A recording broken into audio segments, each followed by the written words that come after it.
There's going to be a few people jumping in, Novak, but I'm conscious of your time, so we'll get straight into it if we can. Sure. For those who have just joined us at the moment, if you can just make sure, obviously you're on mute, and your videos off is probably the best way. If you've got questions, then feel free to use the chat function down the bottom, but also there'll be opportunity to jump in with questions as we go along. So welcome everyone, and thanks again, Novak. We really appreciate it. Big game tomorrow night, so we really appreciate your time. Maybe to kick it off, Novak, could you give us a sense of your upbringing and your home life, like your back in your home country, and how your tennis career commenced from the early days? Might be a good way to kick it off.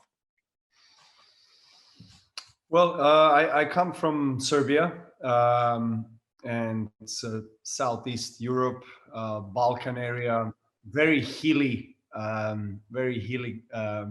would say, landscape, which means that there's a lot of tall people, strong people, people who are very strong in character, and people that are very resilient. They've went through a lot of different hardships throughout the history of our country, a lot of different wars, a lot of conflicts. We are kind of geopolitically, so to say, on the cross section between East and West.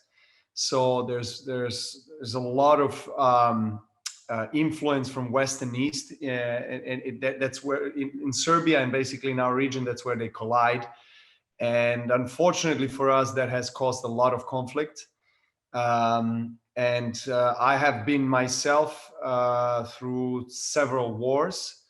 The one that made the biggest impact on me and my family's life was in late 90s. We had war in early 90s in the region. We were up to 91 Yugoslavia together, all 6 states in the region.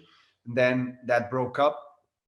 And there was unfortunately a war that affected the whole region. And we had embargo, we had sanctions. I was born in '87. So I was really a 5-year-old kid when that started to really happen. And I remember waiting in line for bread most of the very early mornings with my grandfather, because we used to sleep at our grandfather's apartment. I think it was about 7 or 8 of us in a very small apartment.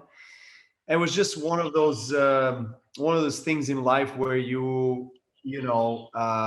you survive, it's going to stay with you forever and build your inner strength and build your mental resilience for anything that is coming later on in life. And that's what happened. For most of the 90s, it was really day to day for us, for me and my family. My dad was really scrambling with different things that he could do to feed his family. We had at one point 10 Deutschmarks at that time, which is equivalent to whatever, $10 US dollars, Australian dollars, today. We had that was all we had at the table. I remember very vividly that scene where he just placed that 10 bucks and he said, look, this is all we got. We have to stay together. We have to support each other. And I was at that time, I was still very young. I have 2 younger brothers. One is 4 years younger than me, and the other one is 8 years younger than me. So my mom had just the 3rd child, the baby, my youngest boy, and then I was probably like 9-10 years old or something like that when he actually told us that. And he was very good in disguising the issues that we have. He's a very strong man, very strong character. He fought really hard, and but that's when even though I was very young, the reality hit me. So I understood that, okay, fine, now even though I'm young, I have to also take in a way that weight and the responsibility that my father has. So as an oldest son, I kind of have to, I have to enjoy life, of course, be a kid, but at the same time, I felt like maybe in a way prematurely be serious about the life, and I started playing tennis when I was between 4 and 5, at this mountain resort called Kopaonik back in south of my country. And the reason why I started playing it there, because my parents used to own and run the restaurant business in that mountain. And that's what was basically giving us food on the table. And we lived out of those 3 to 5, 6 months a year, whatever parents would earn during those winter months. That's what we would keep and save for the rest of the year. So that was basically kind of how our life has rolled out and displayed for many years. And I don't have any tennis tradition in my family. No one has touched a racket before. My dad, my mom have watched few tennis matches, like finals of Wimbledon or whatever, John McEnroe, those greats, Bjorn Borg. But no one has really engaged in tennis. And tennis was considered a sport of how can I express myself? But like not really for men, So back in Serbia, we're a nation of basketball. I mean, basketball is number one. So handball, volleyball, water polo, like tough contact sports. And so tennis did have a certain success periodically for us, but I think with Monica Seles, who was later on, obviously she's one of the greatest female tennis players ever to play the game. She left when she was about 21, I think, or 22 to the United States. She was born in Serbia, and she played for our country until she was 21, and then she moved to States, and then played her second part of her career for United States. So she was obviously an idol of many kids no, not many kids, actually. It was not too many kids playing tennis, but the kids who were playing tennis, I was one of them. And I was very fortunate to actually come across a lady whose name is Jelena Gencic. I like to call her my mother, my tennis mother. She taught me all the fundamentals of tennis, and the mindset and the dedication and professionalism. She was spending a lot of time with Monica Seles. She was one of her first coaches. She was also like her mother and mentor.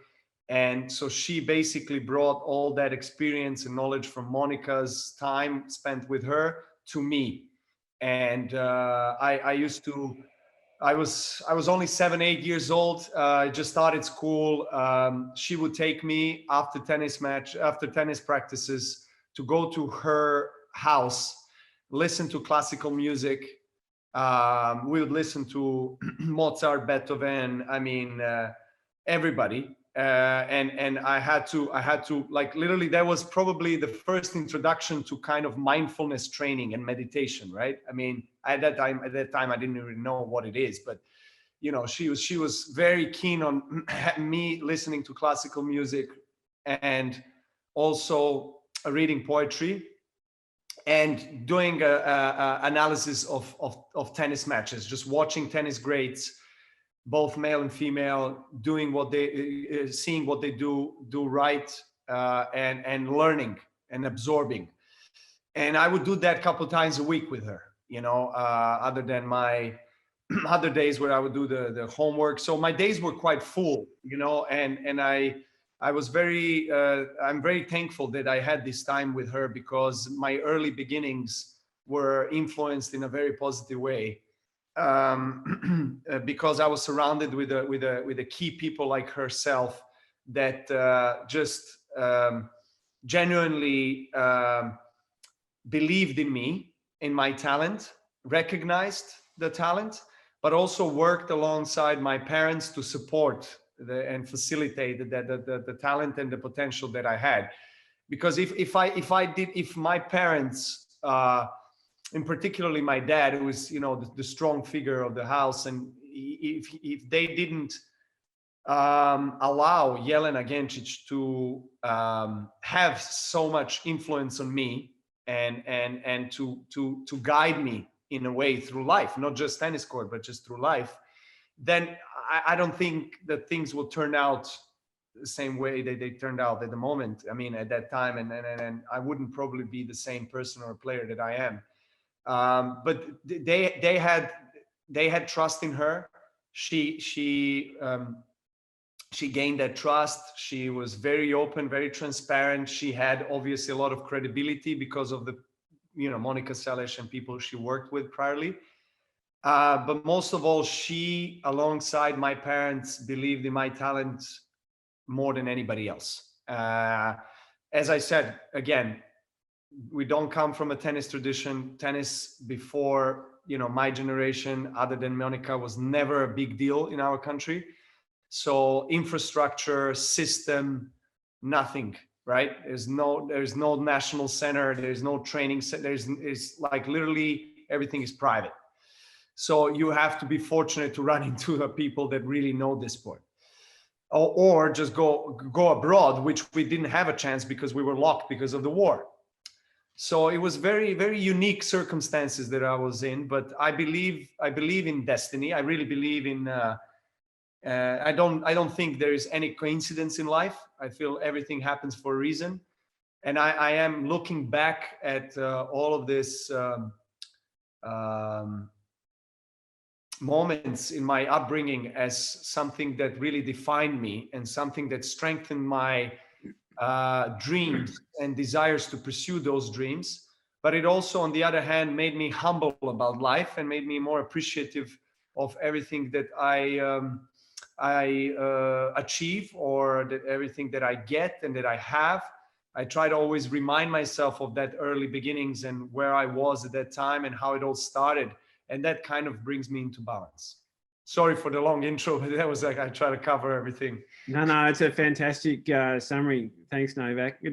Just on the belief part, you mentioned other people had a fair bit of belief in you and your strong sense of destiny that you had as well. Like, was there a tipping point where, do you feel like you've always had that belief, or was there a tipping point where you thought, no, this is what I want to pursue.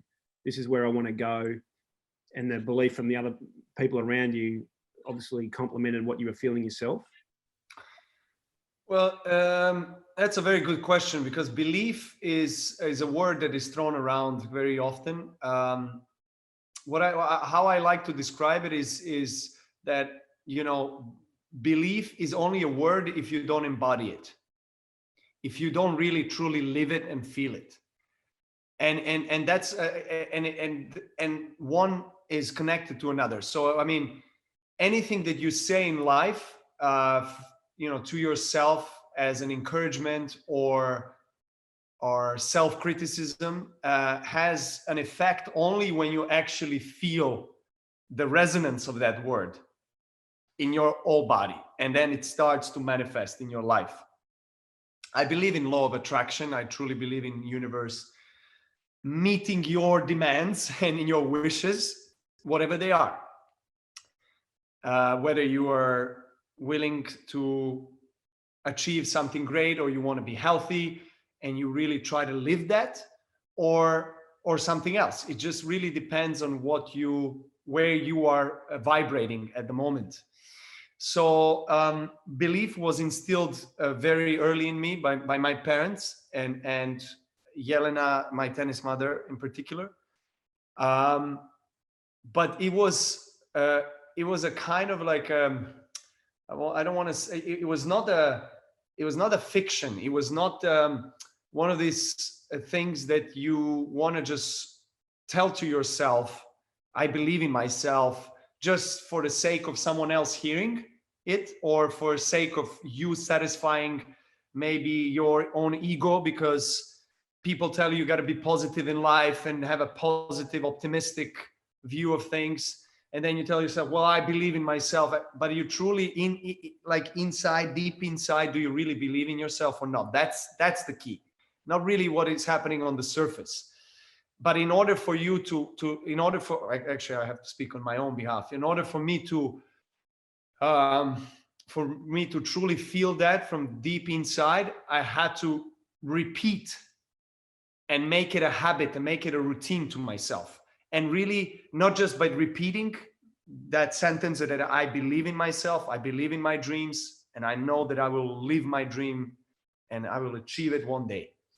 But not just that, but actually truly do things that correlate and correspond to that affirmation.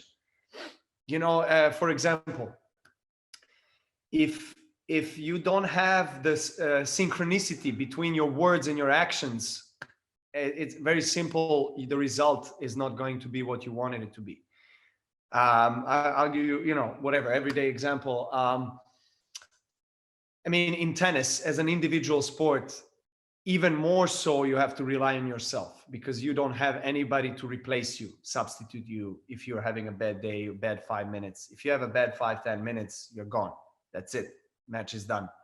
So you have to really understand how to maximize your own potential, how to magnify all the strengths and traits, how to balance and find that optimal balance that works for you. Discover the formula and create the formula that works for you, because we're all the same, but we also all different, right? So it took me time to realize that, honestly. I mean, but I think comparing myself maybe with my fellow tennis players, colleagues from my country, or the generations that I grew up with around Europe and world playing international tournaments, I actually have noticed how fortunate I am to actually be mentored and guided by people like Yelena, my tennis mother, because she has instilled that professionalism, devotion, discipline from a very young age. I mean, I was only 7, 8 when I really started working hard with her, and she, you know, periodically has given me information and guidelines, and she also knew very wisely how to, when she places information, how to wait for me to absorb it, and for it to become me, and for it to really you know, manifest in my life. And she did that, you know, gradually, step by step. So when I was 14 and I became the best tennis player in Europe, under 14, I already had all these things that 95% of the other colleagues or you know, my fellow tennis players in my generation did not have.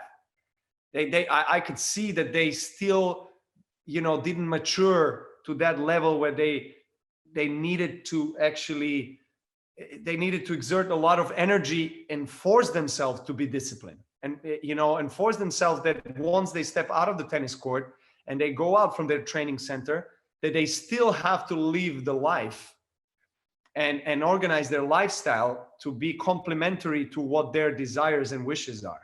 So I think that's probably one of the most important points for me. I mean, in my life, and things that I remind myself of. I mean, for me now, it's so natural. I mean, you know, some people, I'm actually currently watching The Last Dance of Michael Jordan, you know, and I can see so much of that mentality in him that I have. I mean, I don't want to compare myself to Michael Jordan's greatness, not at all, but we're all different. But I'm saying that kind of a mentality where it's so natural, and it's normal for you to live that kind of lifestyle, because you turn all your life into that, you know, and if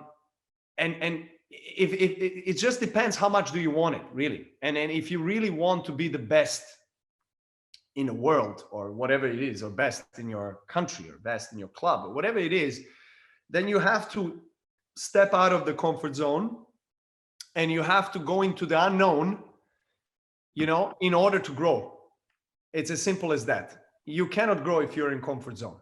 I just don't see that happen from my own personal experience. You know, obviously there are things, there are routines, there are daily habits that you do that make you feel good. They're surrounding of course, people you're surrounded with that have a positive effect on your mental well-being, physical, emotional well-being. Very important to surround yourself with the right people that you feel good around.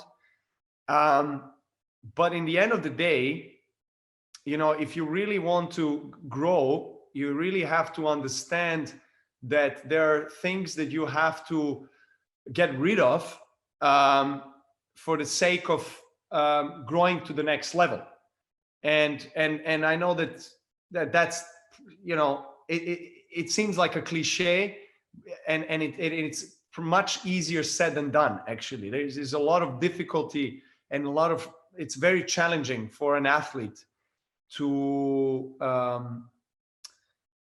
maybe certain play or certain technique or biomechanics or lifestyle habits that you've had for so many years, that you come to a point where you say, okay, I have to modify this somehow. You know, I have to adapt it because I want to grow, because I want to learn new things. I want to awaken the new neurons. So in order to do that, it's a big leap. It's a big step forward. And we are, as sensitive beings, you know, we like to stay in the comfort zone. We like to think in a way that makes us feel good. We like to have a surrounding and community that makes us feel good.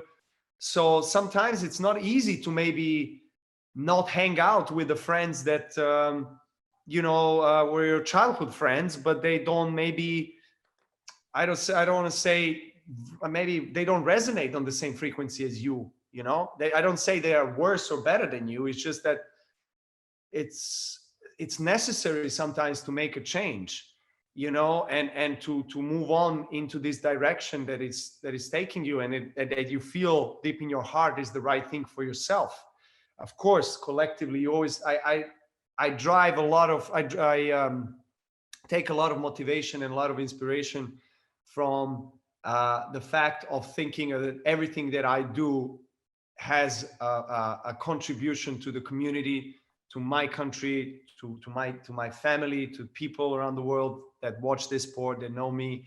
So I always have that awareness. But you know, you need to find the right balance, because if you're thinking too much about other people and what they think of you or how you want them to perceive you, then you're jeopardizing yourself, you know, and it's vice versa. So it's very important to find that kind of individual formula that works for individual. Novak, you just touched a little bit before on the generation of players that you've come through with and your observations. Can you maybe just share? We've been blessed as tennis lovers, I suppose, over the last decade or so to watch yourself and Rafa and Roger compete at such a high level. Can you maybe give us an insight into the rivalry and what you're thinking about when you're going into battle against those two guys? Well, those two guys have made me the player I am today, without a doubt. I mean, the rivalries that I had with both of these guys have been intense, still are intense, because we all three still keep on going. And we kind of, we push each other to the very limit, I think, in every sense of that word, when we play each other. It's such an immense pressure and expectations and intensity that when I step on the court with these two guys, that it's just, you can feel the thickness in the air. You can feel that there is something special about that day or that night when we face each other. And you know, the more we go ahead and the more we face each other, the more we grow inside of this sport, and together this sport, we grow with this sport. It becomes even more historical. So of course it adds more significance to my goals and my career and everything that I envision for myself. Whatever I envision for myself, in terms of goals that I want to achieve, I just don't imagine it happening without them being involved. It doesn't exclude Federer and Nadal, because they're always there. They have always been there. You know, when I started professional tennis, they were there. Roger was already number one. Rafa, number two, working his way to number one, already multiple Grand Slam winners. And I was there, you know, young, skinny kid from, you know, Eastern Europe, you know, trying to break this, this bond that they had, you know, and this perfect duo of tennis, you know, and the aura that has been created around them. So I know that, you know, for many years I've been regarded as that rebel or the bad guy of tennis, you know, because I broke that love affair.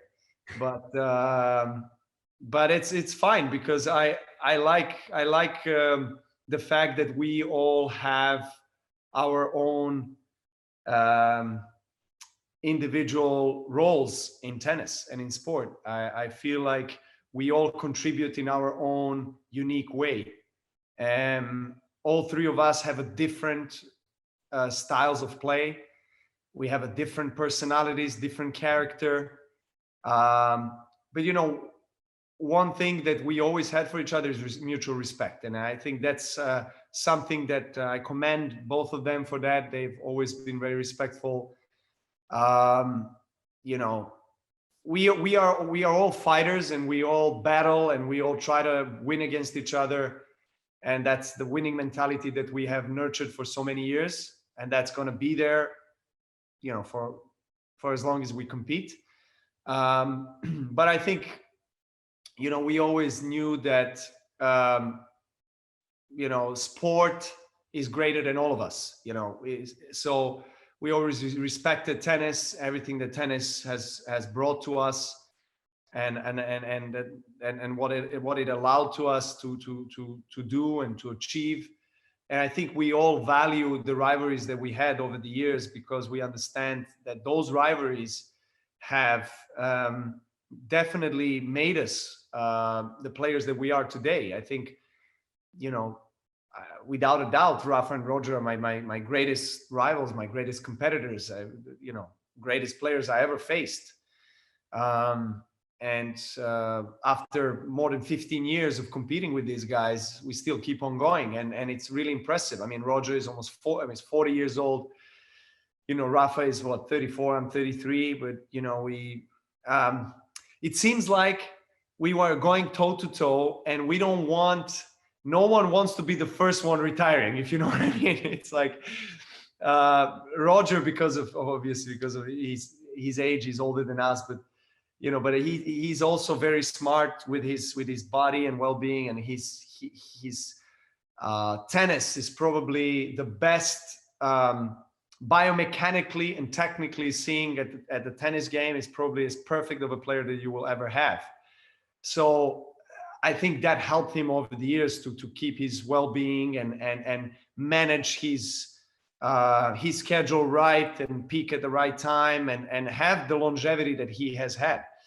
Rafa, on the other hand, is complete opposite to that. I mean, he's every point is like he plays it like it's his last, you know, and grueling rallies. I mean, exhausting, sliding, a lot of bull force power in every shot.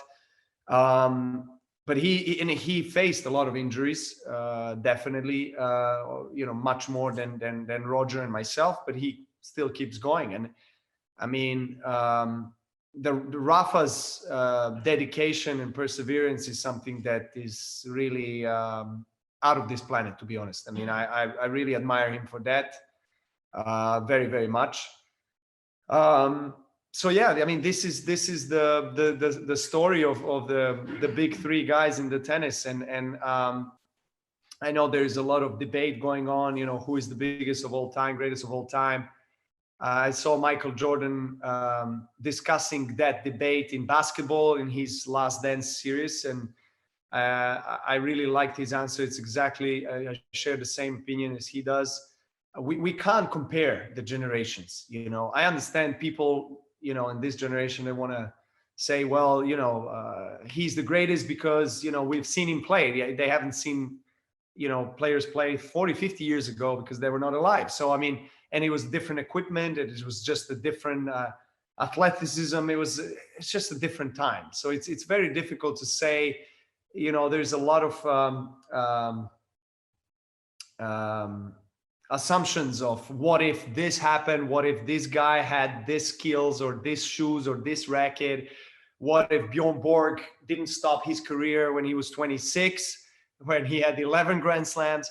I mean, there's a lot of what ifs. So I don't like that debate so much. But I'm honored to be part of this discussion and this group of greatest tennis players of all time. I'm really honored. But as I said, it's been a privilege to be alongside Federer and Nadal, particularly these two guys in the last 15 years, because they made me question myself a lot, especially earlier in the career. I was losing most of the big matches against them. I won in 2008 in Australia here, my first Grand Slam. It was 13 years ago. I was 20 years old. And I thought after that, well, I got the monkey off my back. I'm going to start, winning more majors. But for the 3 full years, I couldn't make that last step. I lost a couple of, 3-4 finals, semifinals. And then all of the matches I lost to these guys, Federer and Nadal. So I really had to dig deep and really reconstruct my game and my life and my body and my health and my mindset, everything. And I feel like this has been an inevitable process for me mentally ever since then, in terms of adapting, in terms of changing, in terms of looking into unknown, stepping out of the box, stepping out of comfort zone. And if I don't do that still, I wouldn't be where I am even today. I understand that, of course, you want to keep your core. We spoke about that. Of course, you grew up in a certain way. You have certain skills. You want to stick to what works the best for you. But at the same time, I feel like if you really want to develop a champion's mentality, you really have to strive continuously, to improve. What are the new ways? The new guys, in tennis, the new generation is coming up. I mean, they're tall, they're strong, they move great. You got to figure out what's going, how you have to adapt your game in order to fight off the resistance from the new generation, if you want to compete for the top of the men's game. 2 more questions from me, Novak, and then I'll just throw it open. Just a couple more on the mental side of the game. Can you just give us an insight into your mindset in really big moments? So, you're down a break point in a Grand Slam semi or whatever the situation might be, but the really key moments of the game or a match, what are you thinking about? Like, have you reflected on what's going through your head, or has it just come naturally? Breath first, conscious breathing. It's a key. We take it for granted. We think, well, we have to breathe. We are alive. If we are alive, we breathe. We breathe, we are alive, right? So what's there to think about, But conscious breathing is something that is truly powerful. It puts me back into the present moment, because obviously in those moments when the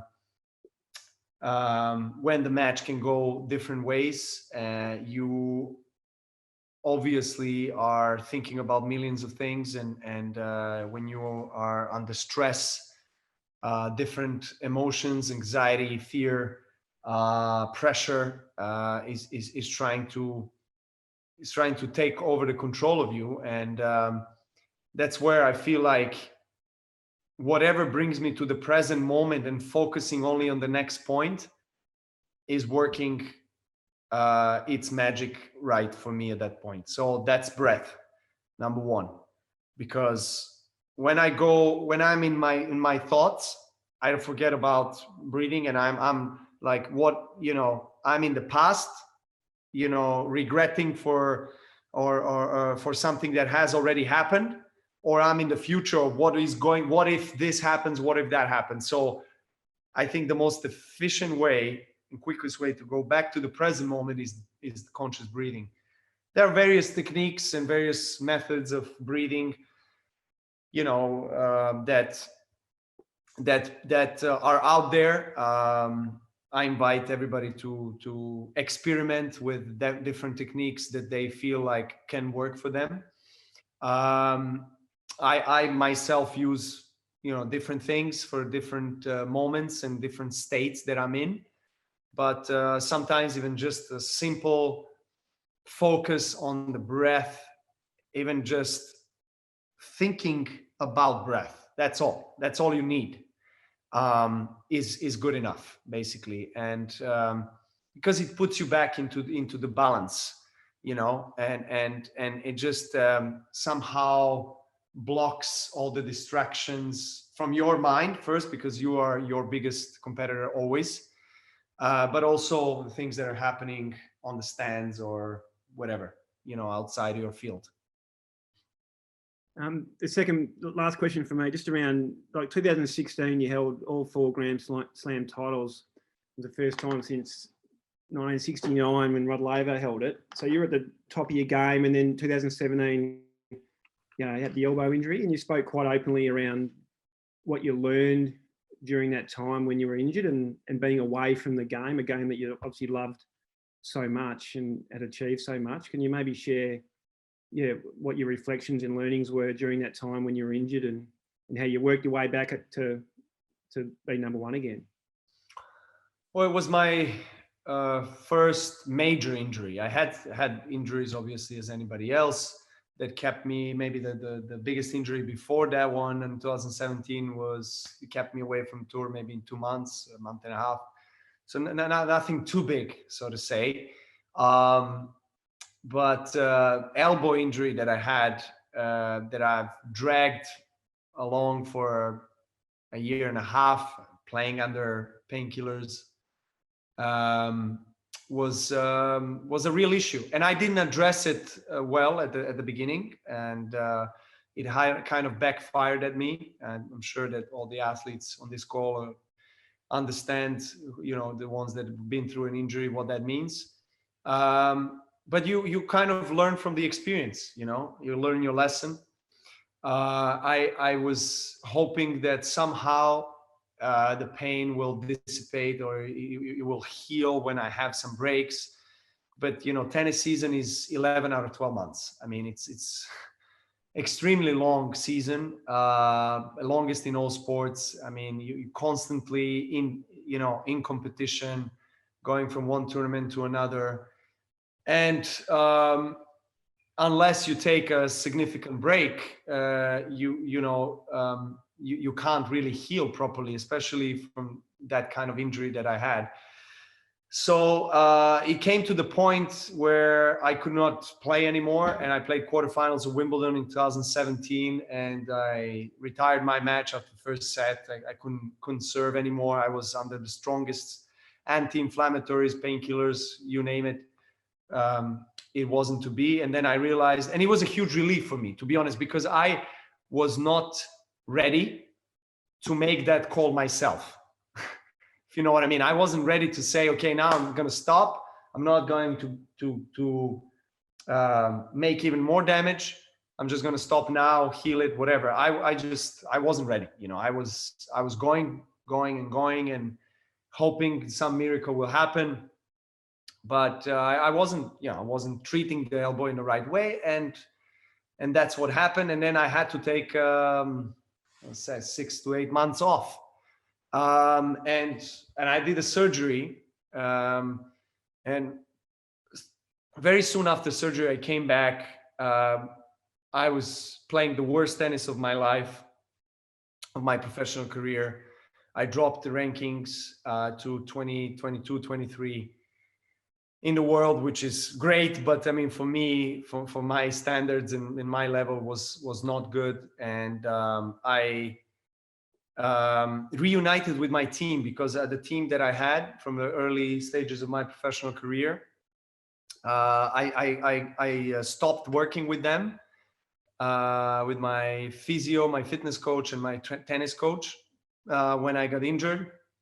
And then I start working after surgery with some, I actually worked with Andre Agassi actually right after surgery, and a couple other people. And then I said, you know, I actually feel I want to go back with my team after about a year of break. And I sat down with them, and they said, fine, okay, let's make a plan. Let's talk about this, and you need to trust the process.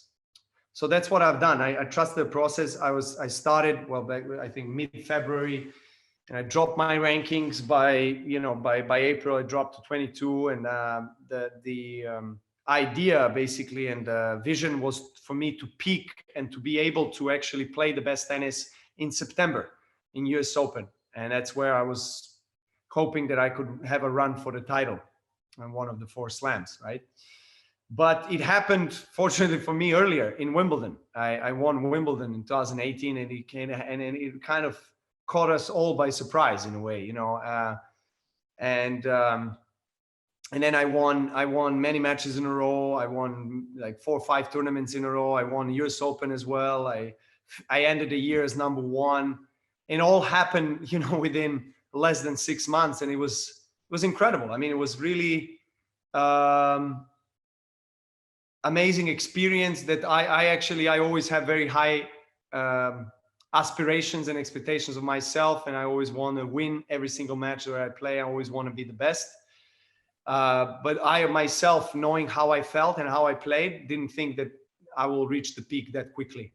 But I managed. But during that time, between when I stopped playing for an injury and when I restarted, I took time off. I spent a lot of time with my family. My wife was pregnant with our second child, so I spent a lot of time with her. And I was actually excited to have the time to do other things that I was very interested in, you know, not in terms of physical activity, because I was injured. I couldn't do a lot of things with my arm. I love to play basketball or do other sports, but couldn't. But I wanted to be a father, really, and be there for my son, and and a husband, be there for my pregnant wife. And I also had time to really reflect on my life, you know, things that privately needed addressing in my relationships with close relatives, or some other business things, and some other aspirations or wishes that I had in mind to achieve, to do some other projects that always were on standby because I never had time and energy to do it. I started doing it, and I was very occupied, to be honest. I occupied my days, but I balanced it well with family and my off time and recharging. But soon after that, I started to become a little bit anxious to come back, and I started looking into things that I can do to recover faster and stuff like this. And I wasn't getting a surgery. I don't know if I explained myself well, but I didn't get a surgery right away, which was actually offered to me. And if I can turn back the time, I probably would get surgery right away. But I didn't, because I'm someone that is against surgery. Let's be honest. I'm not a guy who would get on the table, and I don't like it. But it had to be done because the injury was really at that stage. But in those 5-6 months, I did everything I possibly can other than surgery to really recover. And I did for a little bit, but then when I started competing, I felt again an issue, and then I went on the table and I said, okay, let's do it. My surgeon did a great job, and I commend him for that. But I was in a way, I felt betrayed. I felt the betrayal of myself, because I told myself I'm never gonna get the surgery in my professional career. I really believed that I'm never gonna get the surgery, but it happened, and it's fine. I feel different about it right now. I'm grateful for everything that happens in life, because I feel like everything there is for a reason, for me to learn, grow, and so forth. But in that period, when I was not getting a surgery, I did get anxious. I was thinking of ways, what can I do to avoid surgery and get back on the tour? And that didn't happen. And then I had millions of different opinions, and that's something that is always very difficult for an athlete when you have to face a medical team, and different doctors and specialists telling you different things, right? And have a different approach. And then it was like, whew, I really am exhausted mentally.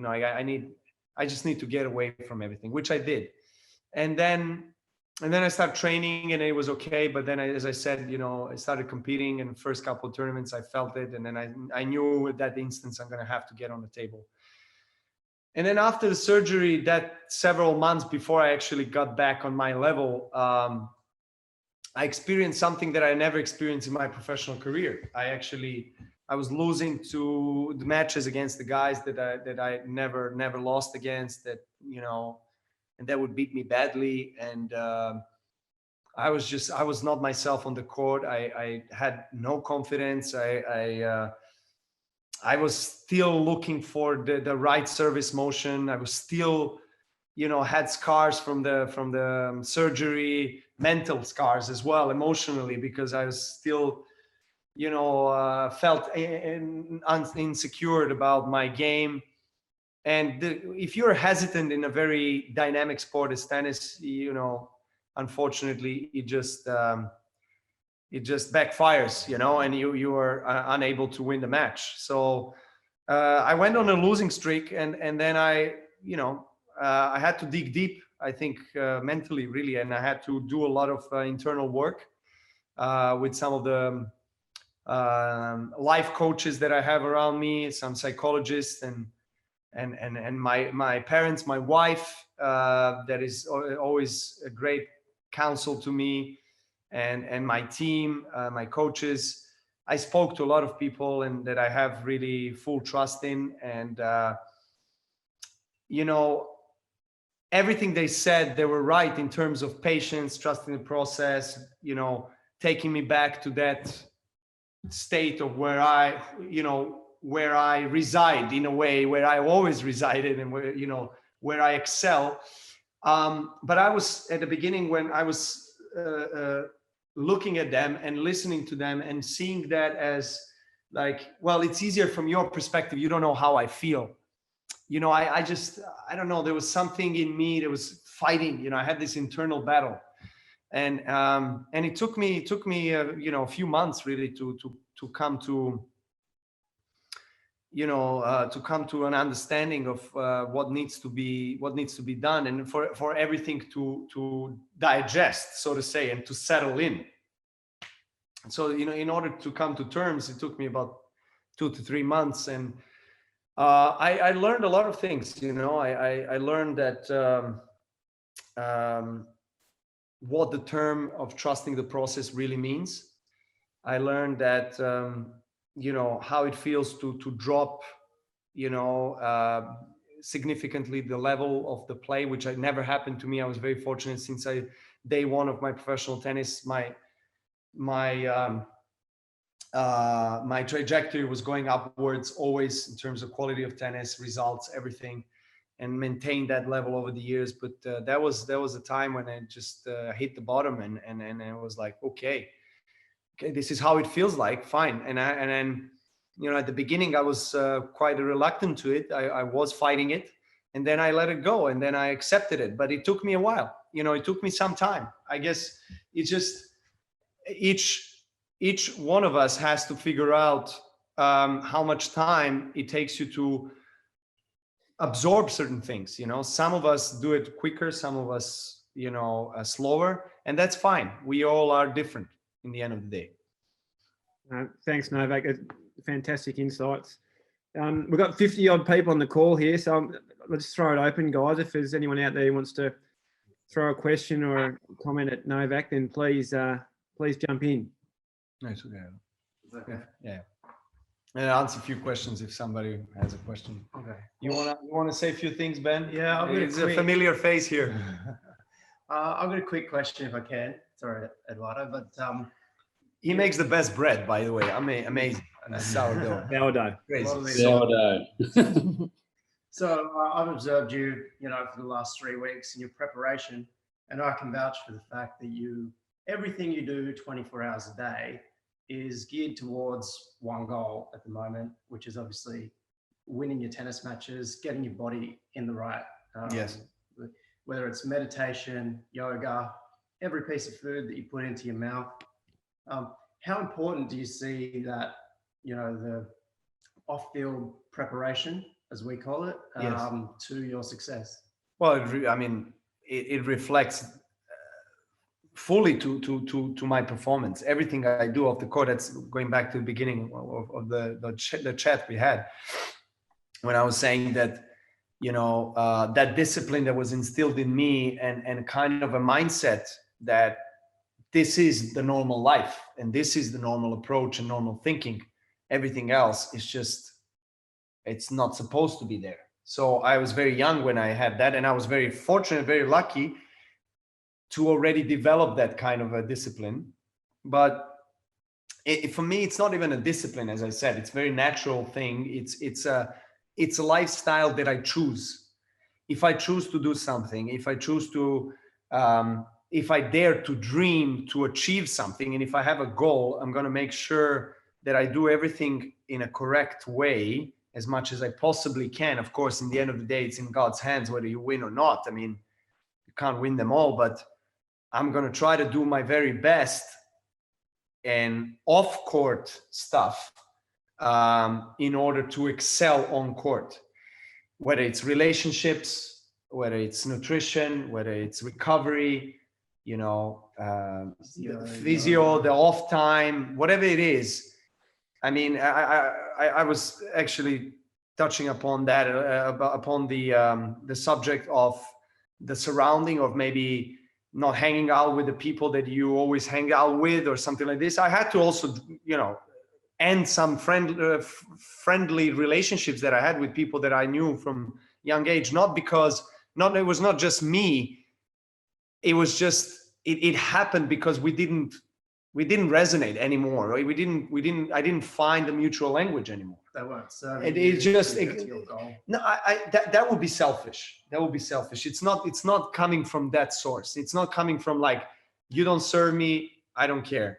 I have friends that I've been friends with since I was 6 and 7 years old. They're actually two of these guys are my best men on the wedding. So I have friends from the very early childhood, but there are some people that I stopped my relationship with. I mean, stopped. It just got colder. We are not that close anymore. We, sometimes see each other, speak, whatever, but we're not that close because I went a different direction, and my thinking, my mindset, the way I see life, the way I perceive relationships, the way I talk, the way I see things that I want to be part of in terms of life are different from them. For example, like I come from, very religious in a way, country, we are Orthodox Christians, and they are in Orthodox religion generally, they don't support meditation and yoga because it's coming from a different religion. So for me, that was a huge issue at the beginning, because I'm also observed as a kind of whatever national hero in sports in Serbia, and then I post a photo of me sun gazing or meditating on the beach. It hurts a lot of people's feelings, and so I had people that were close to me, my acquaintances or my friends or someone that had that kind of a similar mindset. So they don't understand that, what I mean? So that's how things naturally get, separated on different frequencies. That's it. That's how I see it. I'm not saying I'm better or whatever. It's just different. And I have done that because I feel that's helping me live the best possible version of myself in this life. Whether it's on the court, I'm doing yoga and meditation, and I'm eating healthy food, and I'm being conscious about life. and I'm trying to see always positive about people in life, not because I want to play my best tennis, but because I choose to live my life like that, because that's just my life choice. That's as simple as that in the end of the day. Yeah, well, that actually leads in well to what I was going to ask you next.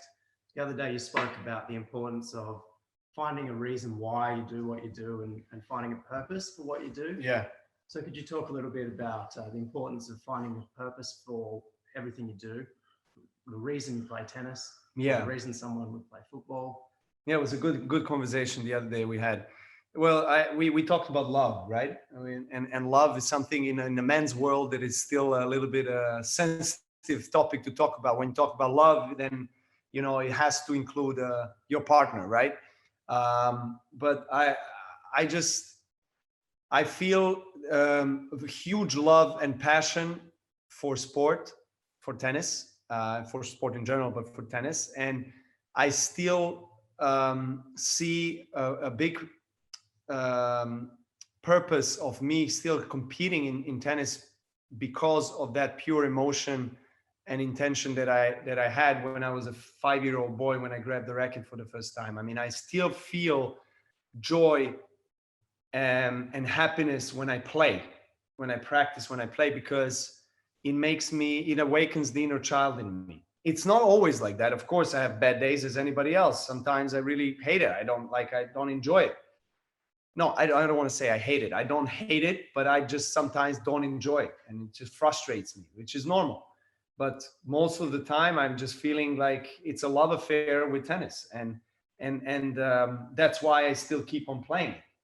But the other big reason why I'm still playing professional tennis and still keep on competing is because I have goals, and I feel like it's necessary to have clarity on the goals and to know where you're headed.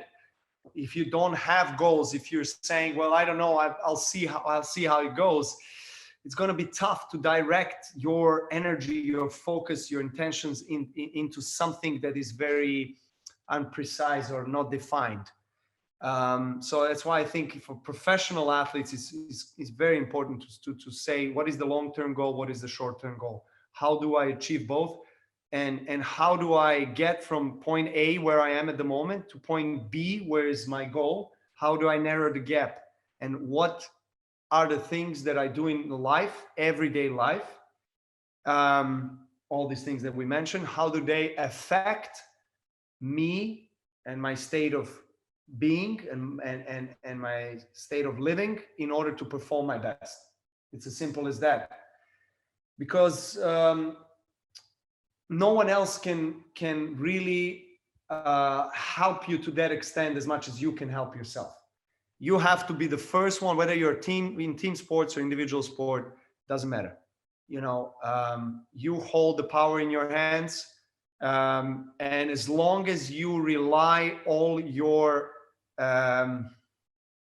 decision making, big decision making, if you convey that to someone else, you're never going to feel, I mean, at least from my experience, never going to feel fulfilled, and you're never going to feel that, I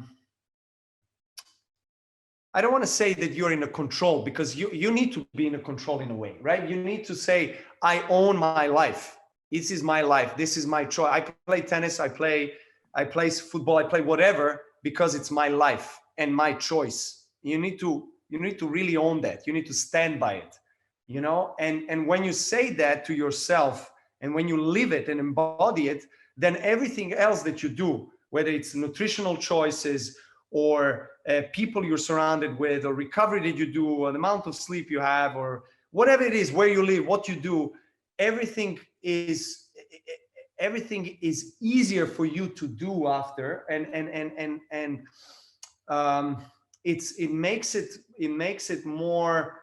makes it lighter for you to deal with all these different tasks that you have in a day, when you're clear with yourself that you are responsible for one. That it's the easiest thing to do is to judge and criticize your coach or someone else and say, it's your fault because I wasn't ready today. You know what I mean? I mean, of course it can happen, because, especially in the team sports, that's even more visible, where, the coaching team, everything has to be intact. Everyone needs to give their 100% contribution to make sure that all the players individually and as a team are working the way they should be working. But in the end of the day, you need to take the ownership of your life. I mean, as an individual human being, and just say, hey, you know, whatever, I'll take the responsibility for this. And you know what, I'm gonna push even harder, and I'm gonna realize what did I maybe do wrong, or what are the things that I can improve, you know, and do different so I could be better. And it's as simple as that. Fantastic. Yeah, I think, you know, obviously the proof's in the pudding, and, you know, you've embodied a lifestyle, and the results speak for themselves. So.